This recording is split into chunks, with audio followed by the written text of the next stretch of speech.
Mummy, हाँ मुझे बेटा। आपको कुछ बोलना था। हाँ बोलो। आप जानती दुलारी आंटी हम लोग की मेड, हाँ। उनकी मम्मी पापा बचपन से ही नहीं थे। उतनी इनकी मुश्किल से शादी हुई है।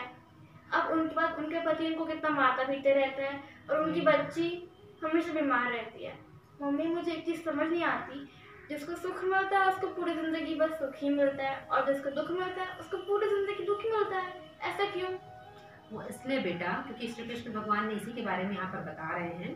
प्रकृति स्वाम वष्ठम वृषजामि पुनः पुनः भूत ग्रामीमम कृत स्नम वंशः प्रकृति वेशात।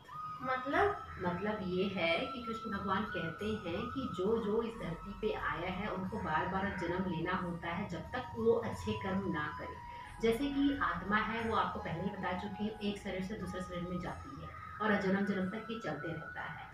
तो कई बार क्या होता है, जब हमारे पुराने जन्म के कर्म अच्छे नहीं होते तो भगवान उसको कैरी फॉरवर्ड करके अगले जन्म में भेज देता है। तो उनके कर्म कुछ ऐसे रहे होंगे जिसकी वजह से उनको इस जन्म में दुख प्राप्त हो रहे हैं, और जब उनका दुख प्राप्त करने का कार्यकाल खत्म हो जाएगा तो उनको सुख की प्राप्ति होगी।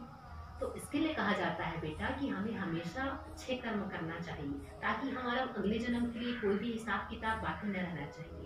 क्योंकि कहते हैं ना कि अगर हम अच्छे कर्म करते हैं तो हमें भगवान की प्राप्ति होती है, मोक्ष की प्राप्ति होती है। तो यही है कि हमको हमेशा अच्छे काम करना है, कभी भी हमको कभी किसी का गलत नहीं करना है, हमेशा अच्छा सोचना है और हो सके तो लोगों की भलाई करनी है। ठीक है बेटा? ठीक है मम्मी, अब से मैं हमेशा अच्छे कर्म करूंगी। बिल्कुल अच्छे से ही काम करना है और भगवान को हमेशा प्रणाम करना है। जय श्री कृष्णा। जय श्री कृष्ण।